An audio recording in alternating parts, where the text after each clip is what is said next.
하나님의 크신 은혜가 오늘 예배에 참석한 성도 여러분들 함께 하시기를 예수님의 이름으로 축복합니다. 가버나움이라고 하는 동네가 등장하고 백부장이라는 사람이 등장을 합니다.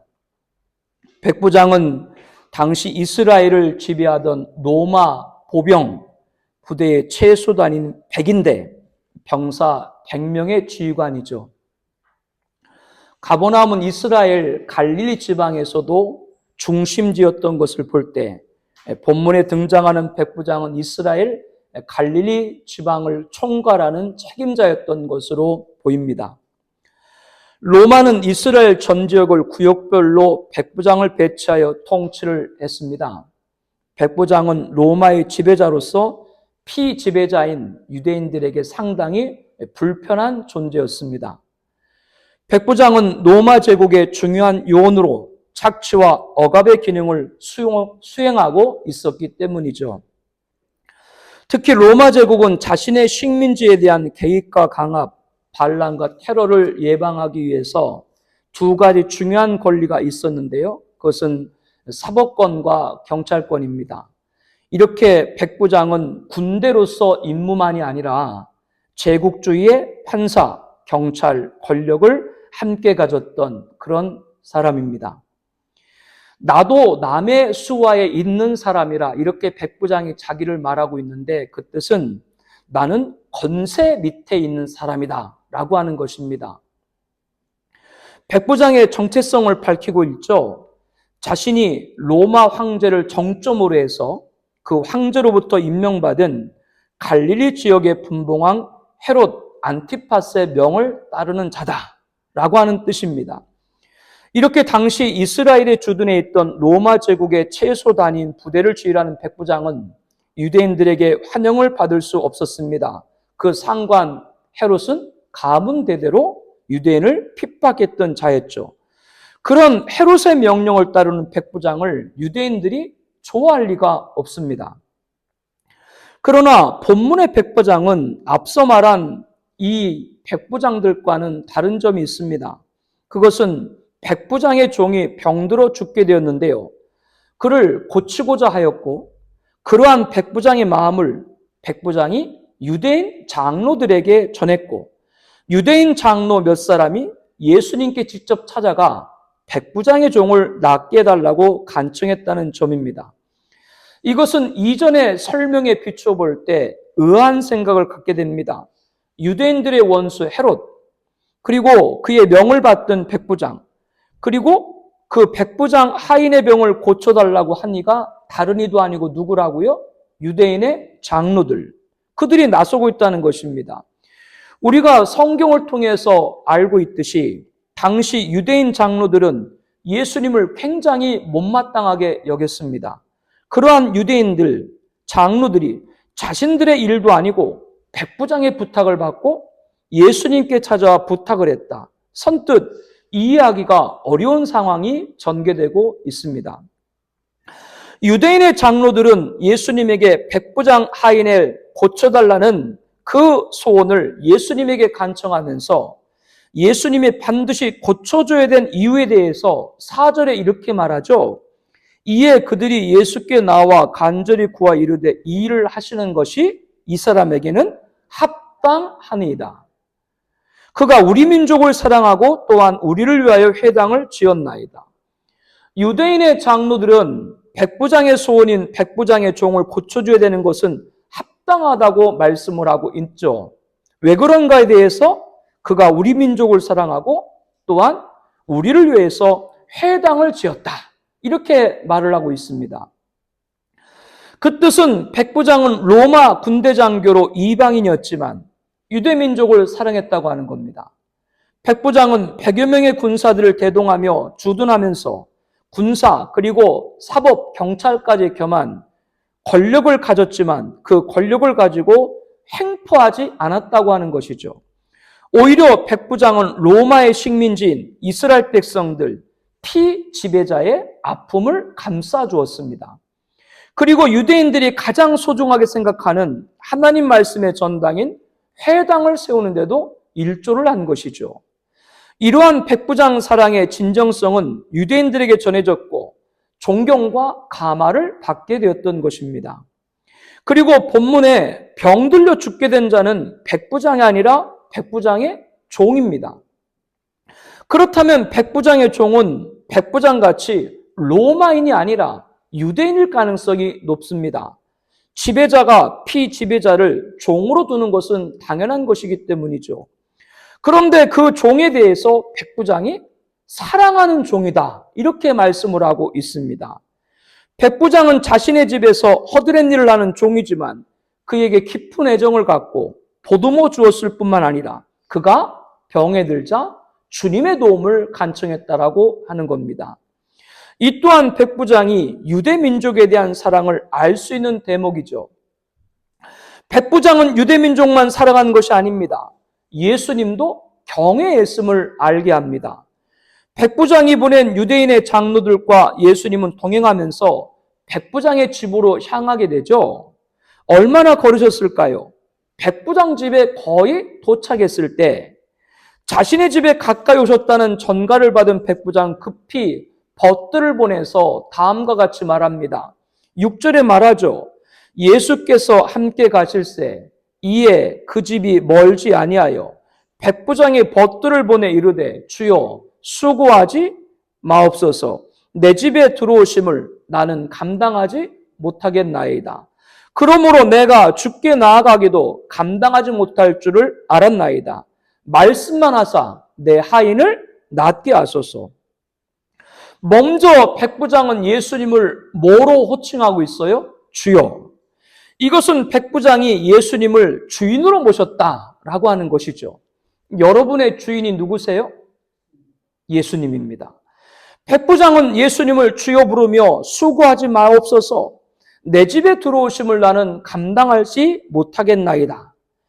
백부장이 예수님을 얼마나 위험 있는 분으로 보았는가를 알 수 있게 합니다. 이어 그러므로 내가 주께 나아가기도 감당하지 못할 줄을 알았나이다. 예수님은 너무나도 크신 분이어서 자신이 직접 예수님에게 찾아가지도 못했다라고 하는 것이죠. 즉 백부장이 유대인 장로 몇 사람을 통해서 예수님에게 부탁을 한 것은 자신이 신분이 높아서 유대 장로들에게 명예가 예수님께 가라 그렇게 한 것이 아니라 자기 같은 낮은 자가 감히 예수님께 나아갈 염두가 되지 못했기 때문에 유대 장로들한테 부탁을 한 겁니다. 이런 겸손함을 알게 됩니다. 그러므로 우리 집에 직접 오시지도 않고 말씀만 하사 내 하인을 낫게 하옵소서. 대단한 믿음이죠. 8절에 이렇게 말하죠. 나도 남의 수하에 든 사람이요 내 아래에도 병사가 있으니 이더러 가라 하면 가고 저더러 오라 하면 오고 내 종도로 이것을 하라 하면 하나이다. 자신도 백부장으로서 상관의 명령을 따르고 자기의 부하도 있는데 그들에게 가라 명령하면 가고 오라 명령하면 오고 집에서 부리는 하인들도 이것을 하라 하면 하나이다. 이렇게 말씀을 하면서 예수님께 자신의 집에 오실 것도 없고 그 자리에서 말씀만 하면 종의 병이 고침을 받을 것이다 라고 하는 겁니다. 이렇게 백부장은 유대민족을 사랑했을 뿐만 아니라 예수님을 믿었습니다. 그것도 진심으로 믿었습니다. 여러분도 진심으로 예수님을 믿으세요? 이러한 믿음에 대해서 예수님께서는 어떻게 평가하셨습니까? 9절에 말씀하시죠.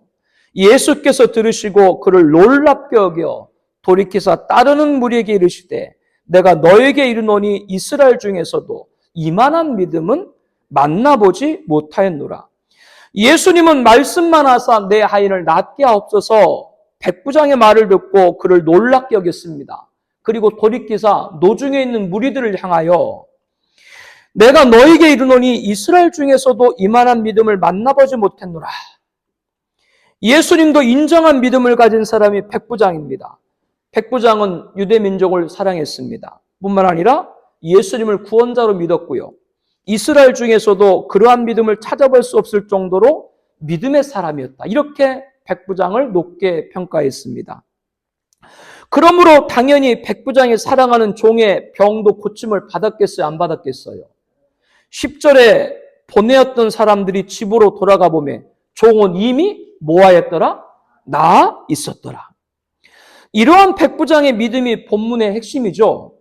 그런데 이 본문의 핵심인 백부장의 믿음과 함께 가르치고 있는 것이 있습니다. 그것은 백부장의 유대 민족에 대한 사랑입니다. 본문의 구조를 보면 백부장이 사랑하는 종이 병들어 죽게 되었고 이를 고치고자 하는 백부장의 간절함을 백부장이 보낸 유대인 장로들이 예수님께 찾아가 아뢰습니다. 유대인의 장로들은 백부장의 간청을 들어주는 것이 합당하다고 하면서 그가 유대 민족을 사랑했고 유대인을 위해서 유대인이 가장 소중하게 생각하는 회당을 지었다. 우리 교회도 이런 백부장이 왔으면 좋겠죠. 여러분이 저 그런 사람 바라지 말고 하나님 복 받아서 왜 여기에는 아멘 안 해? 싫어? 복 받기? 이렇게 백부장의 믿음이 본문의 핵심이죠. 그런데 그와 함께 뭘 가리키고 있다고요? 유대 민족을 사랑했다. 그러므로 이 본문의 순서를 역으로 본다면 백부장은 로마 군대의 지휘관으로 이방인이었습니다. 그러나 자신의 신분과 관계없이 예수님을 구원자로 영접했던 것이죠. 그리고 그의 마음은 변화됐습니다. 어떻게 변화됐습니까? 하나님의 아들 예수님을 믿는 자로서 자신이 지배자로 있지만 피지배자인 유대인을 억압해서는 안 된다는 걸 알게 되었습니다. 내 이웃을 내 몸같이 사랑하라. 선한 사마리아 사람의 비유. 강도 만난 유대인을 도운 것은 동적인 유대인이 아니라 유대인들이 개같이 여기는 사마리아 사람이었죠. 그러므로 지배자인 자기 위치에 있지만 피지배자인 유대인들도 자기와 같이 사랑해야 된다. 이 예수님의 말씀을 깨달았다라고 하는 겁니다. 그렇게 유대민족을 사랑했습니다. 그 사랑은 심지어 자신의 집에서 허드렛 일을 하는 종까지도 존중하고 사랑할 정도로 깊어졌던 것이죠. 그리고 백부장의 이러한 변화는 여기서 그치지 않았습니다. 유대인들을 사랑한다면 유대인들이 가장 소중하게 생각하는 것, 그것을 그는 해야 되겠다 결단했습니다. 그것이 무엇이었다고요? 유대인들이 가장 소중하게 생각하는 하나님의 말씀의 전당인 회당을 짓는데 앞장을 섰던 것이죠. 그렇다면 로마 군대 지휘관으로서 이러한 행위는 자신의 조국인 로마에 배반을 하는 것인가요? 로마 제국으로서는 그렇게 볼 수 있지만 백부장은 피식민지인 유대인들을 사랑하는 것이 식민지를 통치하는 로마 제국에도 합당한 것으로 여겼던 것이죠. 그러므로 본문의 주된 가르침은 백부장의 믿음입니다. 그리고 이 백부장의 믿음과 함께 놓치지 말아야 될 것이 믿음의 사람은 외적으로 나타난 행위가 있습니다. 그것은 사람을 사랑하는 것인데 오늘 본문에서 백부장에 나타난 사랑은 어떤 사랑이었습니까? 유대 민족을 향한 사랑이었죠. 어쩌면 백부장은 예수님을 구원자로 영접한 후 자신의 나라인 로마만이 자기만의 민족이 아니라 유대 민족 또한 자기의 민족인 것을 깨닫게 된 겁니다. 예수님께서 누가 내 모친이고 누가 내 동생이냐? 하나님 말씀을 믿는 이들이 다 내 모친이고 동생이다. 이 깨달음을 이 백부장이 했던 것이죠. 그렇기 때문에 유대 민족을 사랑하고 그 유대 민족이 가장 소중하게 여기는 회당을 지을 수 있었다라고 하는 겁니다. 그러므로 본문은 우리들에게 믿음의 사람의 사랑에 대해서도 가르치고 있다는 것을 알아야 됩니다. 그 사랑이 오늘 말씀에서는 민족에 대한 사랑이죠. 6월 3일은 제21대 대통령 선거일입니다. 새로운 지도자를 선출한다는 기쁨보다 한숨과 근심과 아픔을 갖게 합니다. 그 이유는 모두가 알고 있는 것과 같이 전임 대통령께서 임기를 5년 가운데 3년도 채우지 못하고 탄핵을 당했기 때문입니다. 그럼에도 오늘 성일에 다시금 언급해야 되는 것은 다시는 이러한 불행이 없어야 되기 때문에 그렇습니다. 교회 없는 국가 없고 국가 없는 교회 없습니다. 특별히 저와 여러분은 믿음의 사람들입니다. 믿음의 사람들인 우리는 하나님께서 다른 민족이 아닌 왜 대한민국에서 태어나게 하셨는가? 이것을 잊지 말아야 됩니다. 즉, 이 민족을 사랑하는 마음을 가져야 하는 것이죠. 이것이 본문을 베이스로 하여 우리가 배워야 될 민족사랑입니다. 믿음의 사람은 사람 사랑으로 나타나야 됩니다. 그 사람 사랑은 곧 민족사랑과도 연결되기 때문입니다. 1905년 11월 15일 일본이 한국의 외교권을 박탈하기 위해서 강제로 조약을 체결했습니다. 원명은 한일 협상 조약이지만 을사년에 억압에 의한 일방적 조약으로 굴레 묵굴약 을사늑약으로 부르죠. 당시 일본 총리 대신 가스라가 추미련장 이토를 고정위문 특파대사로 파견했고 야밤에 이토가 조약 체결에 찬성하는 대신들만 불러서 회의를 열고 자필로 작성하고 위협적인 분위기 속에서 조약을 승인 아니 강탈해 갔습니다. 박재순, 이주용, 이근택, 이완용, 권중현 이 5명이 조약 체결에 찬성한 대신들로 을사오적으로 부르고 있죠. 사실상 이때부터 일제강점기가 시작됐다고 봐야 됩니다. 을사늑약 1905년에 있은 지 60년, 그리고 1945년 해방된 지 20년이 지나서 1965년 6월 22일 박정희 대통령께서 단절되었던 한일 외교를 적극적으로 추진을 하셨죠. 그래서 한일 협정을 맺게 되었습니다. 그렇게 한 것은 가장 가까운 나라와 교류하지 않는 것은 실질적으로 손해가 많았기 때문에 그렇습니다. 한일 협정을 일본과 외교 관계를 맺은 것이 잘못된 게 아니에요. 그것은 좋은 일이에요. 그러나 당시에 일본 측은 식민지 수탈을 공식 시인하지도 않았고 그것과 관련한 어떤 보상도 하지 않았습니다. 북한이 일본과 수교했어요? 북한이 일본과 수교했어요? 아니 몰라도 천국 가는 데는 아무 지장이 없어요. 안 해요. 왜 북한이 일본과 수교 안 해요? 니네 사과해라. 일제식민지 인정하고 사과하라. 수탈한 거 인정하라. 그게 북한의 입장이에요. 북한이 잘했다라고 얘기하는 것이 아니라 우리가 한일협정을 한 것은 잘한 일이에요. 당당하게 식민지에 대한 사과를 받은 적이 한 번도 없다라고 하는 것이죠. 이 때문에 협정 체결을 앞둔 1964년 6.3 사태가 발생을 했죠. 올해는 을사늑약 120주년이고 한일협정 60주년이 되는 해입니다. 이러한 역사 앞에서 치루어지는 대통령 선거를 위해서 많이 기도하는 여러분 되시기를 바랍니다.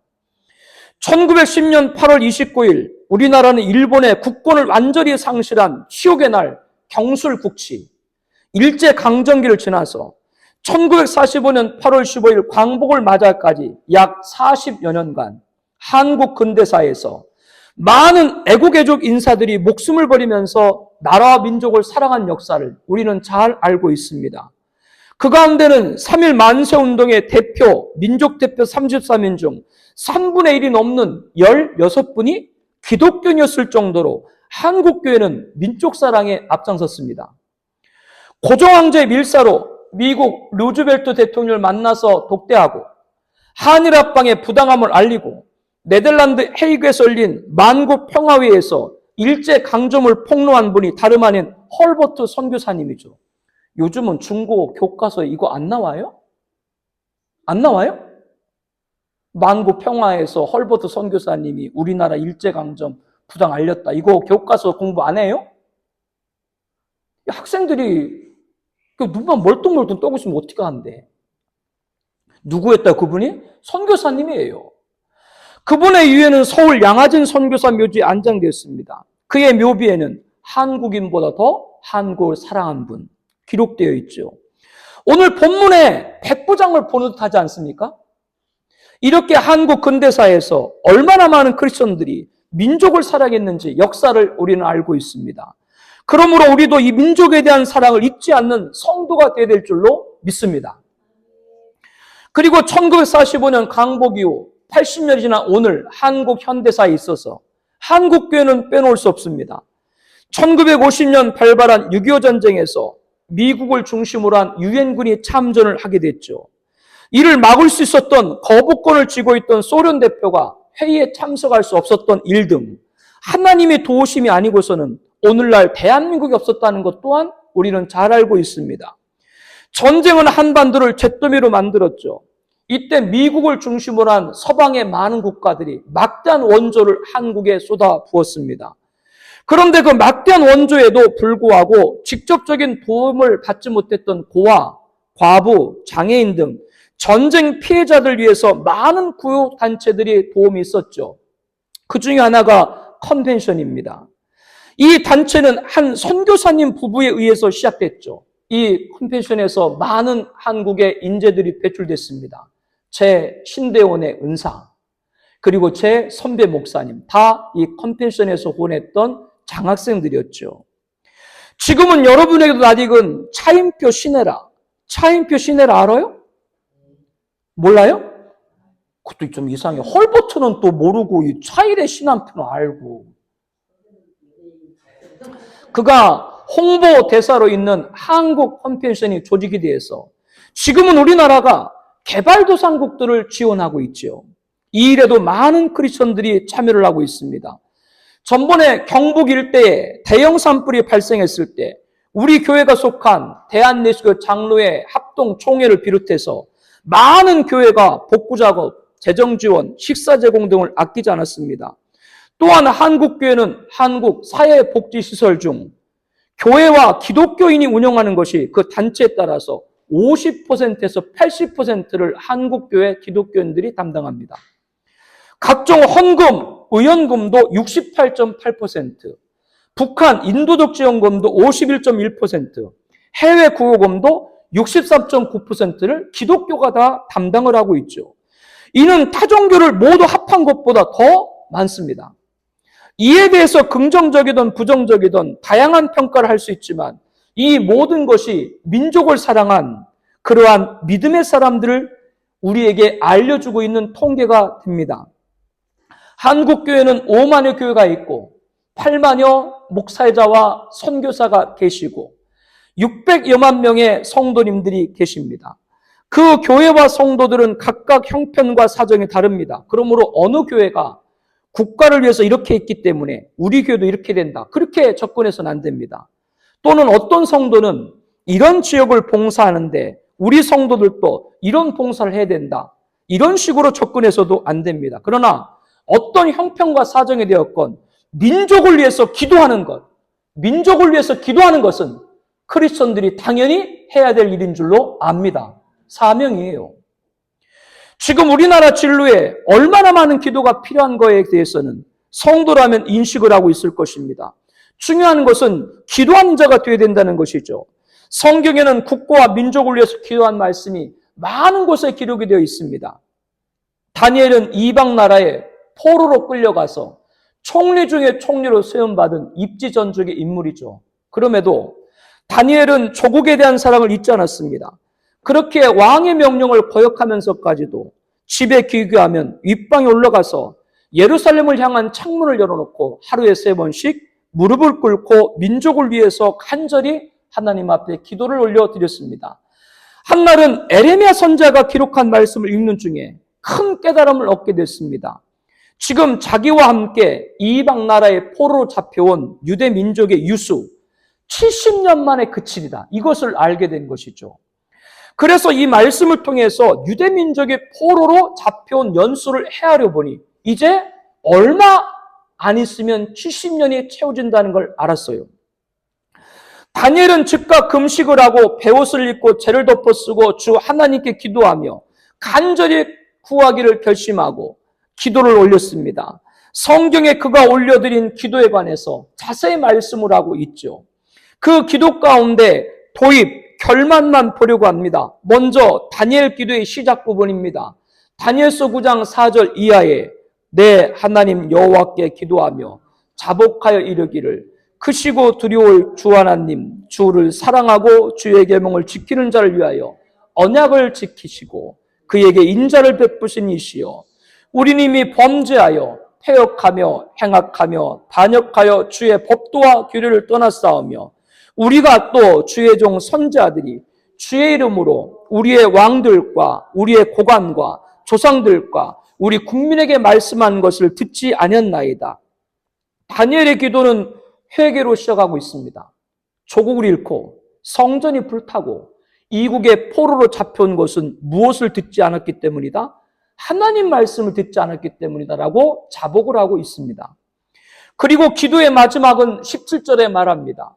그러함즉 우리 하나님이여 지금 주의 종의 기도와 간구를 들으시고 주를 위하여 주의 얼굴 빛을 주의 황폐한 성소에 비추시옵소서. 나의 하나님이여 귀를 기울여 들으시며 눈을 떠서 우리의 황폐한 상황과 주의 이름으로 일컫는 성을 보옵소서.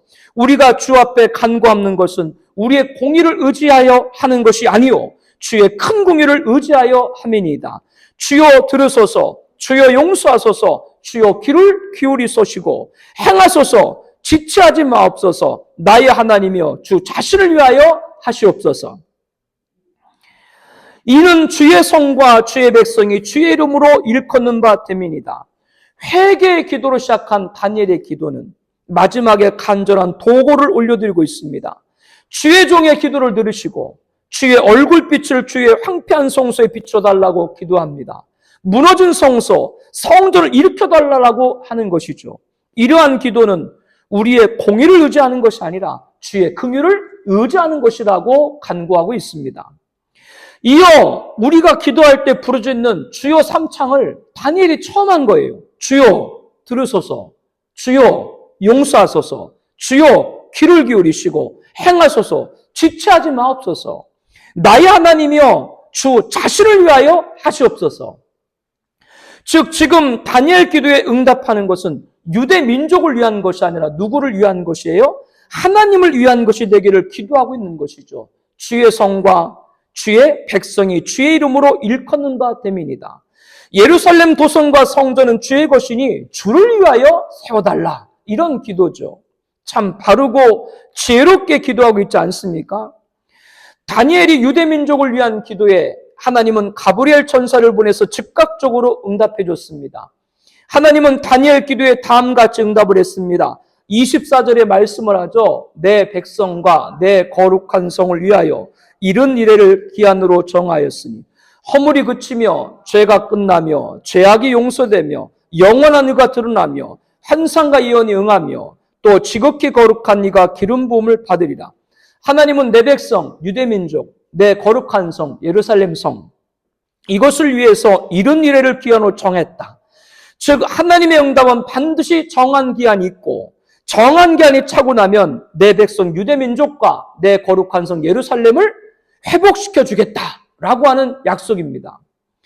이 말씀은 유대민족이 포로 생활을 마치고 고국으로 돌아가서 성전을 재건하고 오랜 후에 메시아 예수님이 이스라엘 땅에 오시고 십자가의 죽음과 부활 승천하신 후 장차 다시 재림하셔서 유대민족을 완전히 회복할 때 하나님께서 이 약속을 이루어줄 것이다 라고 하는 겁니다. 그때가 차고 나면 허물이 그치며 죄가 끝나며 죄악이 용서되며 유대민족의 구원이 이루어진다라고 하는 것이죠. 그때 유대인들은 죄가 완전히 사함받게 된다고 하는 겁니다. 영원한 의가 드러나며 율법의 의를 쫓던 그들이 이때 비로소 예수 그리스도의 피, 이것이 의, 그것이 의인 것을 알게 된다라고 하는 겁니다. 유대인들이 예수님을 구원자로 영접하게 된다는 말이죠. 환상과 예언이 응하며 구약의 모든 선자들의 환상과 예언이 성취될 것이다. 지극히 거룩한 이가 기름 부음 받으리라. 예수님께서 재림하셔서 다스리실 천년왕국에서 왕이 되시고 유대인들이 이방인인 우리와 함께 예수님을 한 주님, 한 왕으로 섬기게 될 것이다 라고 하는 겁니다. 이러한 하나님의 응답을 받은 데는 다니엘이 민족을 사랑하고 그 사랑은 간절한 기도로 나타났기 때문입니다. 우리는 민족을 위해서 기도한 다니엘의 기도를 통해서 무엇을 배워야 되겠습니까? 첫째는 회개입니다. 다니엘 회개는 어떤 회개였는가요? 유대 민족이 나라를 잃고 성전이 불타고 이국의 포로로 잡혀온 것은 무엇을 듣지 않았기 때문이다? 하나님 말씀을 듣지 않았기 때문이다. 이렇게 자복을 했습니다. 개인도 마찬가지고 국가도 마찬가지고 비극은 다른 데서 오는 것이 아닙니다. 하나님 말씀을 듣지 않는 데서 오는 겁니다. 그러므로 우리는 이 나라 민족을 위해서 기도할 때 하나님 말씀이 닫히지 않기 위해서 기도해야 됩니다. 하나님 말씀은 성도에게만 임하는 것이 아닙니다. 하나님 말씀은 불신자에게도 임합니다. 하나님 말씀은 교회, 강단에서만 전해지는 것이 아닙니다. 나라의 백성들을 통해서도 전해지는 것이죠. 민심은 천심이란 말은 세상적 말로만 들어서는 안 됩니다. 하나님은 자신의 뜻을 사람들을 통해서도 전하실 때가 있기 때문에 그렇죠. 통일왕국 3대 왕으로 즉위한 르호보암은 백성들의 건의를 듣게 됩니다. 백성들은 이렇게 말하죠. 전왕인 솔로몬 왕이 성전과 왕국을 건설하고 도시를 정비하면서 많은 세금과 노역에 고생을 했으니 이제 좀 편하게 살 수 있도록 세금도 적게 거두고 노역에도 차출하지 말아달라. 이렇게 백성들이 요청을 했습니다. 그런데 르호보암 왕은 뭐라 그랬어요? 자기 새끼손가락이 아버지 허리보다 굵다. 내 아버지는 채찍으로 다스렸지만 나는 전갈 채찍으로 징치하겠다. 강압적으로 국가를 다스릴 것을 선포했죠. 이렇게 르호보암 왕이 백성들의 말을 듣지 않은 것에 관해서 열왕기상 12장 15절에 보면 이 일은 여호와께로 말미암은 것이다. 즉 하나님께서 백성들의 말을 르호보암이 듣지 못하도록 했다라고 하는 것이죠. 그 결과 어떻게 됐나요? 르호보암 때 나라가 쪼개져서 남유대, 북이스라엘로 분단이 되었죠. 이렇게 백성의 요구를 하나님이 듣지 못하게 하면 들을 수가 없습니다. 그렇기 때문에 지도자 가운데 백성들 말 듣지 않는 지도자는 망해요. 백성들 말 무시하는 지도자 망합니다. 그게 마지막이 비참해요. 이거는 믿는 사람, 믿지 않는 사람 구분하지 않아요. 백성들의 민심이 하나님의 뜻임을 알아야 됩니다. 그런데 민심을 알지 못하면 국가의 비극, 그 지도자의 비참한 말로로 끝나는 것이 아니라 국가의 비극으로 이어진다라고 하는 것이 지난 역사 가운데 주는 교훈입니다.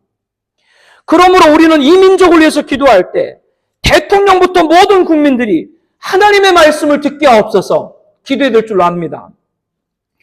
다니엘의 민족을 위한 기도를 통해 알아야 될 두 번째는 하나님의 긍휼을 잊게 하옵소서라고 하는 것입니다. 다니엘은 주의 종의 기도를 들으시고 주의 얼굴빛을 주의 황폐한 성소에 비춰달라고 기도했죠. 무너진 성전을 일으켜달라고 하는 겁니다. 그리고 이 기도는 우리의 공의를 의지하는 것이 아니라 주의 긍휼을 의지하는 것이라고 고백합니다. 이 말씀은 무엇을 알게 됩니까? 우리는 하나님 앞에 내세울 공의가 없다라고 하는 거예요. 즉, 제가 이렇게 했으니까 하나님도 들어주시겠지 라고 하는 것은 기도자의 바른 자세가 아닌 것이죠. 우리는 크거나 작거나 아니면 한 가지 혹은 10가지 공의를 행한 것이 있습니다. 여러분에게 공의를 행한 것이 없는 것이 아니죠. 여러분도 다 행하셨죠.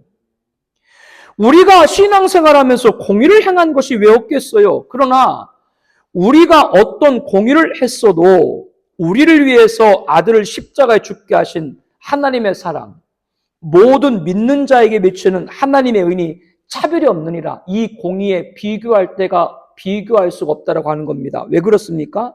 의라고 할 때는 차별이 없는 게 의예요.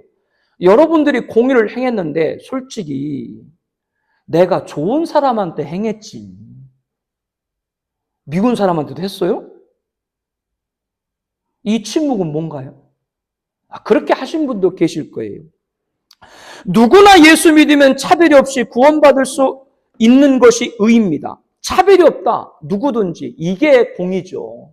우리가 공의를 안 했다고 하는 것이 아니라 우리의 공의는 차별이 없을 수 있다. 그 공의와 어떻게 보면 비교하기가 어렵다라고 하는 것이죠. 그러므로 이런 공의는 하나님만 하실 수 있는 줄로 믿습니다. 인간의 어떤 공의도 하나님의 공의에 비견될 수 없다라고 하는 겁니다. 우리는 십자가 앞에서 바짝 엎어져야 됩니다. 십자가 앞에서 우리 공의는 내세울 것도 보잘것도 하는 것을 알아야 됩니다. 그러므로 우리는 개인의 기도도 마찬가지고 민족을 위한 기도도 마찬가지고 우리의 공의가 아니라 하나님의 긍휼을 의지합니다. 이렇게 기도해야 하겠습니다. 하나님의 긍휼을 입어야 되는 것이지 우리 힘으로 세울 수 있는 것이 없음을 고백해야 됩니다. 하나님의 긍휼을 입으면 허술한 것도 완전하게 만들어줄 줄로 압니다. 왜? 이 나라를, 이 세계를 통치하고 지배하시는 분이 하나님이기 때문에 우리가 부족해도 이 세상을 통치하는 분이 완전하게 만들면 완전하게 될 줄로 압니다. 여러분이 노력하지 말라는 것이 아니라 최선의 노력을 다 경주하시되 하나님께 결과를 맡기기를 주의 이름으로 권면합니다. 그럼 하나님 만들어줘요. 그래서 우리는 하나님의 긍휼의 길을 기도해야 되죠.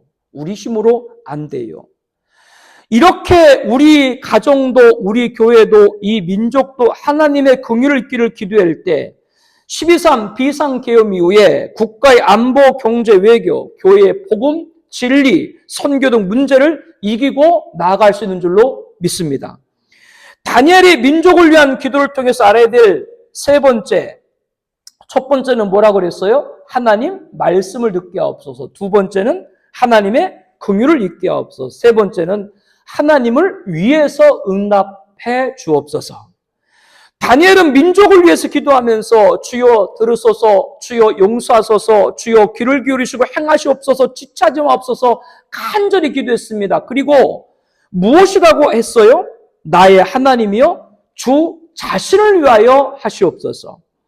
지금 다니엘은 유대 민족을 위한 것이 아니라 하나님을 위한 것이 되기를 기도하고 있는 것이죠. 주의 성과 주의 백성이 주의 이름으로 일컫는 바 됩니다. 예루살렘 도성과 성전은 주의 것이니 주를 위하여 세워달라. 이런 기도입니다. 이 기도를 통해서 하나님이 영광 받으시는 하나님을 위한 기도가 되게 달라고 하는 간구죠. 참 바르고 지혜로운 기도죠. 우리가 이 민족을 위해서 기도할 때 그 기도의 응답을 우리가 좋은 곳으로 맞춰져서는 안 됩니다. 그 기도 응답을 통해 하나님의 살아계심이 나타나고 하나님의 이름이 증거되고 하나님의 영광이 나타나야 될 줄로 압니다. 하나님을 위한 기도의 응답이 되게 하옵소서. 우리 개인도 마찬가지고 나라도 위한 기도도 마찬가지고 이런 기도를 하는 우리 성도님들이 되어야 하겠습니다. 그렇다고 한다면 우리가 이 민족을 위해서 기도할 때 이 나라가 하나님께 영광되는 기도 제목을 올려드려야 되죠. 그러므로 제가 여러분과 국가 민족을 위해서 기도할 때 꼭 빼놓지 않는 것이 무슨 기도 제목이에요? 성민의 나라가 되는 것이죠. 하나님을 경외하는 나라가 되는 겁니다. 하나님이 기뻐하는 기도 제목입니다. 그리고 한반도에 초대교회 같은 성령의 불꽃이 다시 타오르는 것입니다.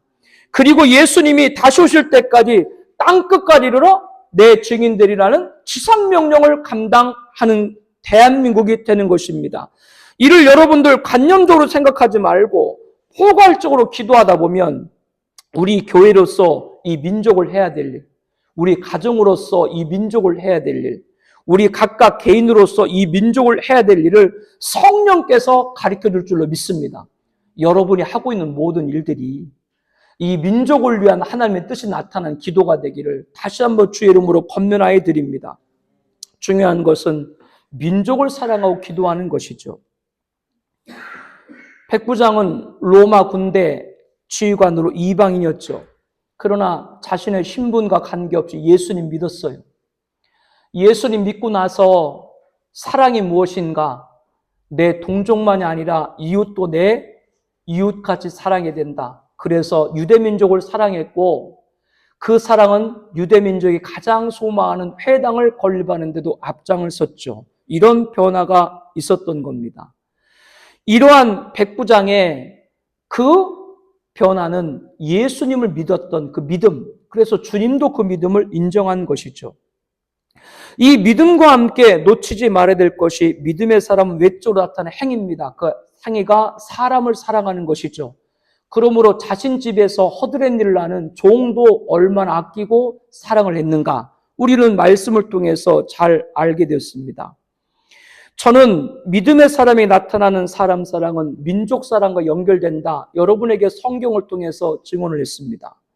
한국 근현대사에서 크리스천들이 민족을 얼마나 사랑했는지 역사를 통해서 말씀을 드렸고 또 이러한 한국교회 민족에 대한 사랑은 오늘까지도 종교, 다른 모든 종교를 합한 곳보다도 압도하는 복지사업, 대북지원, 선금 등 전개하고 있는 구체적인 데이터를 또한 말씀을 드렸습니다. 이러한 사업들은 개교회와 성도의 형편과 사정에 따라 차이가 있지만 그러나 성도라면 어떤 형편과 사정이 있더라도 민족을 위해서 기도한다는 일치하고 있는 줄로 압니다. 특별히 이방 나라에서 포로로 끌려가 총리 자리까지 올랐지만 조국을 사랑해서 왕의 명령을 거역하면서까지 하루에 3번 창문을 열고 예루살렘을 향하여 촉을 위해 기도한 다니엘의 기도를 증거를 드렸죠. 올해는 을사늑약 120주년, 광복 80주년, 한일협정 20주년이 되는 해입니다. 우리는 일본을 용서해야 됩니다. 그러나 잊지는 말아야 됩니다. 일본이 침략을 멈춘 적 있나요? 전쟁의 침략만 침략이 아닙니다. 역사, 외교, 경제, 그 침략은 지금도 계속되고 있죠. 역사를 잊는 민족은 미래가 없습니다. 우리는 좋은 역사건 아픈 역사건 잊지 말고 그 역사를 통해 주시는 하나님 말씀에 기결이 될 줄로 압니다. 주여 이 민족이 하나님 말씀을 듣게 하옵소서. 주여 이 민족이 하나님의 긍휼을 입게 하옵소서. 주여 이 민족을 위해서가 아니라 하나님을 위해서 응답하여 주옵소서. 기도하는 대한민국의 시민 되시고 거룩한 청아비전께 성도 되시기를 예수님의 이름으로 축복합니다. 우리 기도하죠. 여러분 기도 제목 있죠? 거기 1번, 2번, 3번, 4번, 5번 주보사에 간제해 있는데 2번부터 우리 한번 읽을까요? 민족을 위한 기도 첫 번째, 하나님 말씀을 듣게 하옵소서. 르호보암은 백성 요청을 무시했고 그로 인해 나라가 쪼개졌습니다. 민심을 알지 못하면 국가의 비극이 찾아옵니다. 대통령부터 모든 국민이 하나님 말씀을 듣게 하옵소서. 민족을 위한 기도 두 번째, 하나님의 긍휼을 의지하게 하옵소서. 우리의 공의가 아닌 하나님의 긍휼로 이 땅을 고쳐주시옵소서. 하나님의 긍휼로 허술한 것도 완전하게 만들어 주옵소서. 민족을 위한 기도 세 번째, 하나님을 위해 응답하옵소서. 개인의 기도도 국가의 기도도 하나님을 위해 응답하여 주옵소서. 하나님을 경외하는 성민나라가 되게 하옵소서. 한반도의 초대교회 같은 성령의 불길이 타오르게 하옵소서. 땅끝까지 내 증인들아 지상명령 완수하게 하옵소서. 우리 함께 통성으로 이 기도 제목을 놓고 함께 기도하겠습니다.